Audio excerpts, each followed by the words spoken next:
Baik. Bismillahirrahmanirrahim. Assalamualaikum warahmatullahi wabarakatuh. Selamat siang anak-anak yang ada di rumah. Semoga semuanya dalam keadaan sehat walafiat. Ini pertemuan kedua secara live.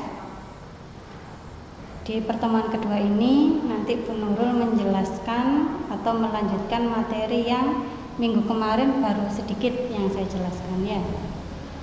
Materinya yaitu menerapkan mesin pembayaran dalam transaksi, seperti nanti yang anak-anak lihat, bisa lihat di PPT yang tampil. Pada slide pertama ini pengulangan dari materi yang minggu kemarin. Untuk menerapkan mengetahui tentang penerapan mesin pembayaran dalam transaksi, anak-anak kan harus tahu dulu apa saja yang ada dalam materi tersebut. Yang pertama kemarin saya jelaskan sudah, yaitu sistem pembayaran. Ada juga tentang mesin pembayaran dan alat pembayaran. Di sistem pembayaran itu nanti sistem itu berhubungan dengan bagaimana perpindahan dana itu dari satu pihak ke pihak yang lain, melibatkan komponen yang ada. Nah, komponennya ada berapa? Ada dua. Yang pertama mesin, yang kedua alat pembayaran. Di mesin pembayaran nanti kita akan membahas lebih lanjut apa saja sih mesin yang digunakan dalam transaksi, kemudian alat pembayarannya itu apa saja. Kalau yang minggu kemarin anak kan sudah jelas ya. Kalau yang mesin itu nanti ada yang berupa cash register atau mungkin mesin EDC, sedangkan lainnya berupa uang, ada voucher, ada kartu debit maupun kredit. Nah, sebelum nanti kita bicara tentang e-money atau uang modern seperti saat ini, pembayaran seperti saat ini kita belajar dulu sistem pembayaran zaman dahulu atau sejarahnya sistem pembayaran itu seperti apa. Mulai dari barter, commodity currency, sampai dengan uang itu sendiri yang sampai saat ini digunakan masyarakat dunia. Kalau barter itu anak-anak kesulitannya atau kekurangannya, misalnya kepingin ayam, nah cari tetangga atau orang yang memang punya ayam. Nah, kalian punyanya misalnya beras, yang punya ayam kalian sudah nemu, kalian tukar dengan beras, dia tidak mau. Nah, otomatis kalian harus nyari lagi, di situ kesulitannya. Kalau yang commodity currency itu alat tukarnya, ini sudah disebut alat tukar, itu diakui masyarakat secara umum sebagai sesuatu yang bernilai. Contoh misalnya dulu itu pakainya tembakau, beras, kemudian sudah saya jelaskan di minggu kemarin itu ada namanya kerang ya. Nanti bergerak lagi, berubah lagi menjadi lempengan logam mulia, bisa emas, bisa perak. Nah, terakhir nanti perkembangannya adalah uang itu sendiri, baik logam maupun kertas. Nah, ini perkembangan uang seperti yang saya jelaskan minggu kemarin, mulai dari uang itu bentuk commodity currency, dari kerang, kemudian logam mulia, sampai dengan uang saat ini. Nah, uang sendiri itu berkembangnya seperti apa, Bu? Nah, uang nanti akan mengalami perkembangannya itu 6 kali. Mulai dari nanti uang komoditas seperti uang kerang ya. Kemudian uang tembakau atau barangnya digunakan sebagai alat pembayaran. Kemudian uang kepercayaan, ada cek, pembayaran elektronik, sampai dengan uang elektronik. Nah, kita langsung ya. Nah, uang komoditas seperti yang anak-anak lihat di slide ini, itu berupa barang komoditas dianggap berharga dan diterima masyarakat secara umum. Contoh misalnya tembakau, beras, kerang, emas dan perak. Yang kedua ada uang kepercayaan. Nah, uang kepercayaan ini timbul setelah komoditas itu misal orangnya itu sangat kaya, otomatis punya kerangnya itu banyak. Kalau misalnya dia butuh apa-apa itu kemana-mana harus bawa kerang sangat banyak dan itu sangat tidak efektif. Maka ada lembaga yang mau menerima simpanannya berupa kerang nanti atau logam mulia, itu diganti dengan kertas yang sudah diakui kertas ini itu tercatat misalnya, oh kerangnya sejumlah 10.000 keping, maka kertas itu misalnya dibagi nanti satu kertas diisi 10 keping kerang, kemudian satu kertas ditulisi 1 keping kerang. Jadi itu lebih ringan, lebih enteng untuk dibawa kemana-mana. Itu yang namanya uang kepercayaan. Dari uang kepercayaan ini nanti itu berkembang menjadi uang logam saat ini dan uang kertas saat ini yang memang bahan kertasnya itu khusus hanya untuk uang yang diakui negara secara sah. Nah, berkembang lagi uang kertas sudah ringan ya. Dari ringan itu, tapi kalau misalnya anak-anak beli harganya itu 1 juta, berarti kan butuh, kalau pecahannya misalnya 100.000 hanya butuh 10 lembar. Tapi kalau pecahannya itu 10.000 kan butuh lebih banyak lagi. Nah, akhirnya dimudahkan lagi berupa cek.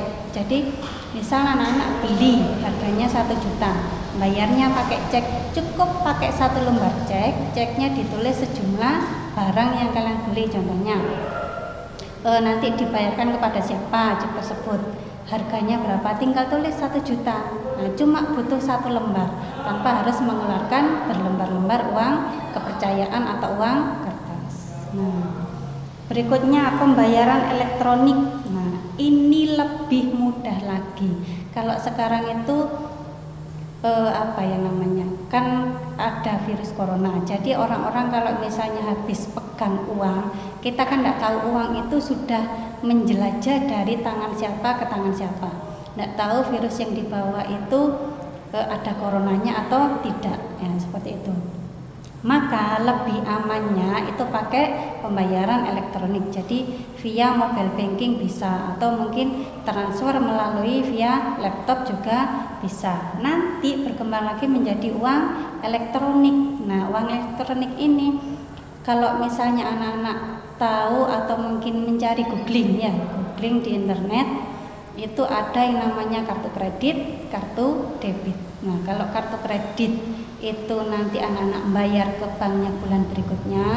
Kalau kartu debit, tabungan anak-anak yang langsung berkurang. Nah, uang elektronik selain dari kartu yang dikeluarkan secara sah oleh bank, ada toko-toko retail yang bisa mengeluarkan uang elektronik dengan alat yang disebut kartu toko. Nah, kartu toko atau biasa atau istilahnya itu kerennya kartu member.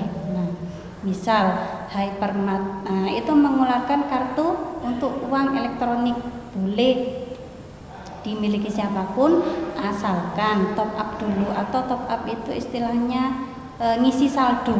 Nah, ngisi saldo dulu, misalnya kelipatan paling kecil 50.000. Nah, kalau sudah kartunya berbunyi Hypermart, logonya Hypermart, maka kartu itu hanya bisa digunakan untuk pembelanjaan di Hypermart. Kalau kartunya Matahari, hanya bisa digunakan untuk pembelanjaan di departemen store Matahari. Jadi tidak bisa misalnya kalian punya kartu Hypermart, saldonya masih 500.000 misalnya, terus kalian traktir teman beli-beli ke Alfamart pakai kartunya Hypermart, itu jelas tidak bisa ya. Jadi kalau uang elektronik itu terbatas jika yang mengeluarkan itu adalah toko-toko retail tertentu. Tapi kalau misalnya uang elektroniknya itu adalah kartu debit, misalnya Mandiri, kartu debitnya Jatim atau BCA atau bank-bank yang lain, dan di toko yang kalian beli itu menyediakan EDC-nya itu bank tersebut ada, maka kartu tersebut bisa digunakan. Ya, jelas anak-anak ya. Kalau misalnya ada yang kurang jelas nih, anak-anak bisa mengetik via WA atau ditanyakan dari live chatnya ya. Terus, nah kita masuk pada inti dari materi ini, jenis mesin-mesin pembayaran dalam transaksi. Nanti yang kita bahas itu utamanya dua dulu ya, sedikit-sedikit. Di pertemuan ini yang saya bahaskan ada mesin cash register, sama yang satunya itu mesin point of sale. Anak-anak di kelas 11 itu sudah saya berikan materi ini ya, karena butuh untuk ketika anak-anak berangkat PKL harus tahu dulu ini nanti alatnya disebut apa, mengoperasikannya bagaimana. Nah, apakah beda alat ini? Jelas beda ya. Dari gambar anak-anak bisa melihat bahwa alat ini jelas berbeda dan komponennya itu lebih banyak dari mesin pos atau point of sale.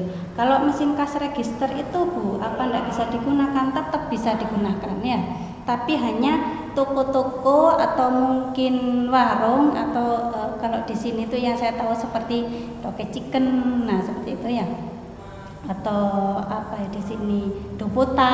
Nah, itu menggunakan cash register yang belum komponennya terlalu banyak. Yang digunakan itu cash registernya di mesin pembayaran, bukan mesin pos. Nah, kalau cash register itu kekurangannya itu ibarat kalau misalnya dua alat ini itu hotel ya, maka cash register itu hanya punya kamar misalnya hanya 10 kamar.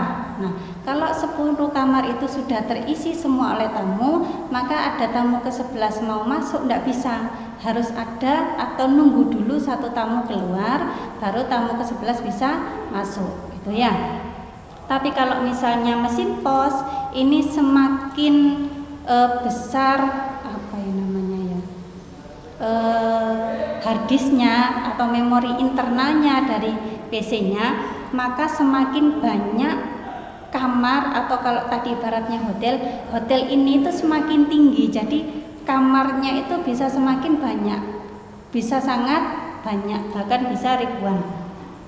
Kalau mesin cash register seperti yang saya jelaskan tadi ya, itu rata-rata digunakan oleh toko atau mungkin rumah makan yang produknya atau yang dijual itu terbatas, jadi tidak terlalu banyak. Tapi kalau sekelas Hypermart, Matahari, Alfamart itu tidak mungkin menggunakan cash register karena itemnya itu bisa di atas 1000. Jadi kalau menggunakan cash register bisa foto 10 cash register misalnya, kan tidak mungkin seperti itu. Jadi menggunakan satu mesin yaitu mesin pos. Di situ bisa semua item itu langsung dimasukkan, tinggal dibesarkan saja memori internal. Jelas ya nanya ya? Berikutnya, nah ini kita bahas satu-satu mesin cash register. Pengertiannya apa? Di sini pengertiannya, mesin cash register adalah suatu peralatan mekanik maupun elektronik untuk menghitung dan mencatat transaksi penjualan yang biasanya terintegrasi secara modul dengan laci atau anak-anak lebih tahunya cash drawer ya, untuk menyimpan sejumlah uang. Cash register umumnya juga mengeluarkan hasil cetak atau struk untuk pelanggan. Nah, di cash register itu tergantung dari pemiliknya, mau struknya itu keluar satu lembar atau keluar misalnya double, istilahnya itu ada cetakan keduanya, itu bisa menggunakan yang 2 lapis atau 3 lapis. Itu biasanya yang struk putih atau yang paling atas itu diberikan kepada pelanggan. Nah, struk yang berikutnya itu untuk simpanan pemilik usaha. Jadi untuk laporan penjualan dia bisa ngecek, oh tadi hari ini misalnya terjual barang ini sekian, jumlahnya sekian. Nah, dari struk itu pemilik usaha bisa tahu, oh barang saya nanti yang cepat laku itu mana, berarti ini yang harus pulaan lebih banyak. Barang saya yang nggak laku-laku mana, oh berarti ini mungkin nanti saya diskon. Nah, seperti itu ya. Yang kedua, ada manfaat menggunakan mesin cash register. Meskipun mesin cash register itu ada kekurangannya, jelas mesin ini masih punya manfaat, karena sampai dengan saat ini itu tetap ada yang menggunakan mesin cash register. Yang pertama, ini proses ya.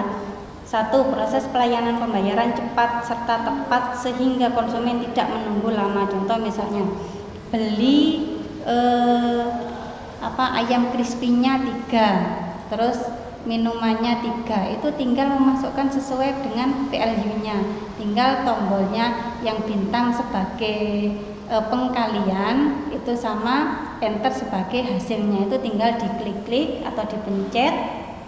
Dipencet kalau di mesin cash register, maka di struknya akan keluar hasilnya seperti itu. Jadi pelanggan tidak harus menunggu si kasirnya itu menghitung pakai kalkulator, tidak. Yang kedua, mengetahui barang yang fast moving dan slow moving sehingga bisa jadi pertimbangan mengambil strategi penjualan seperti yang saya jelaskan barusan ya. Kalau yang barangnya fast moving atau istilahnya itu cepat laku, maka nanti kulaannya bisa ditambah. Tapi kalau slow moving itu ibaratnya kurang laku atau bahkan tidak laku-laku. Nah, itu mungkin harus diskon atau mungkin nanti barang ini digabung. Kalau misalnya beli barang yang fast moving 2, misalnya teh botol 2, nanti gratis misalnya teh ini 1, seperti itu. Yang kedua, drawer atau cash drawer itu terbuka jika ada transaksi yang diproses, hampir sama seperti mesin pos. Kalau sudah ada transaksi terus kemudian konsumen mau membayar, baru laci itu mau terbuka. Nah, kenapa disetting harus ada transaksi? Supaya pemilik usaha kan tidak mungkin selalu bisa mengawasi pegawainya yang bertindak sebagai kasir. Jadi supaya aman, cash drawernya itu dibuat otomatis, kalau ada transaksi baru nanti terbuka otomatis. Jadi uang yang diambil dan dimasukkan itu nanti akan aman. Ketika uang itu sudah dimasukkan dan kembalian sudah diambil, laci ditutup, maka tidak akan bisa dibuka kalau tidak ada transaksi berikutnya. Yang keempat, laporan harian yang akurat dapat digunakan untuk memprediksi loncatan penjualan musiman. Nah, ini nanti berhubungan dengan yang poin 2. Ketika struk yang dimiliki pengusaha itu sudah dikumpulkan, dibuatkan laporan per hari misalnya atau periodik per bulan, maka akan diketahui barang yang misalnya setelah dicek, oh misalnya teh botol ini lakunya bulan ini 10 ya. Dicek harusnya di gudang sisa 2, kok tidak ada sisanya. Nah, itu bisa ditelusuri, tidak ada sisanya kenapa, adakah yang ngambil, bisa dicek di CCTV. Nah, yang kelima, dapat mengetahui stok barang, barusan saya jelaskan ya. Yang terakhir, sebagai alat kontrol dari pemilik usaha, jelas ya anak-anak ya. Nah, yang berikutnya ada macam-macam cash register. Yang pertama, cash register manual. Manual ini maksudnya belum ada listrik atau cash register ini itu tidak menggunakan sumber daya atau sumber utamanya itu berupa listrik, tapi harus menggunakan tangan atau tenaga dari kasir itu sendiri. Ini pengertiannya ya. Terdapat beberapa merek mesin cash register manual, salah satunya itu mesin cash register manual merek Olivetti. Nanti anak-anak di slide terakhir habis ini bisa melihat jenis mesin cash registernya. Dari jenis yang berkunci 10 dan dia berkapasitas 12 angka. Nah, digunakan untuk menjumlah, mengurangi, mengalihkan, memperoleh jumlah tombol atau jumlah kredit, juga dilengkapi dengan kunci spasi mundur. Jadi yang manual ini fungsinya itu masih sederhana, tidak bisa menyimpan oh stok barang saya sekian, yang laku sekian, itu tidak bisa diketahui karena hanya manual. Kemudian ini yang maksud 10 berkunci 10 itu bagaimana Bu? Tombolnya itu atau tombol angkanya itu hanya 1 sampai dengan 0. Jadi 1, 2, 3 sampai 9 kemudian ditambah dengan 0 itu berkunci 10. Dan 12 angka itu maksudnya adalah di layar displaynya nanti itu anak-anak bisa menampilkan 12 digit angka seperti itu. Nah, yang B ada cash register listrik. Nah, ini yang sudah mulai agak modern ya. Bentuknya itu perkembangan dari yang merek manual atau Olivetti. Nah, ini pakai listrik. Jadi ketika listrik padam otomatis tidak bisa digunakan. Nah, terdapat beberapa mesin cash register listrik, salah satunya adalah NCR. Nah, ini biasanya pakai merek Sharp ya. Ciri-cirinya yang pertama, digerakkan dengan tenaga listrik, dilengkapi engkol atau handle, dipergunakan bila listrik mati. Yang kedua, cara kerja dan komponennya itu mesin mekanik. Yang ketiga, memiliki 2 kunci untuk kasir dan pimpinan. Yang keempat, mencatat transaksi kas secara umum atau satu departemen saja, misalnya makanan ya makanan saja itu ya. Nomor 5, mempunyai kemampuan 5 digit. Sekarang yang ketiga yaitu macam-macam mesin cash register. Ini yang C, kalau tadi A dan B maka ini yang C. Ada register elektronik. Nah, ini contoh yang kalau yang tadi itu misalnya abad pertengahan atau hampir modern, ini sudah agak modern. Nah, contoh misalnya contohnya itu mesin SAF tipe ER 3100. Nah, cara kerjanya seperti ini atau ciri-cirinya. Yang pertama, bisa digerakkan dengan listrik, harus pakai listrik saja tanpa ada handle-nya. Kemudian yang kedua, mempunyai departemen mulai dari 1 sampai dengan 30. Semakin tipenya itu ke atas, itu jumlah departemennya semakin banyak. Yang ketiga, mesin cash register ini dapat digunakan sampai 8 orang kasir. Yang keempat, layar atau display dapat menampilkan angka dan lampu pesan dengan cahaya berwarna hijau. Jadi kalau cahayanya berubah merah berarti ada sesuatu yang error. Yang kelima, pada tipe tertentu dapat diprogramkan menampilkan nama barang meskipun hanya singkat, misalnya picis jadi PCS atau botol jadi BTL. Yang penting tertera nama tersebut.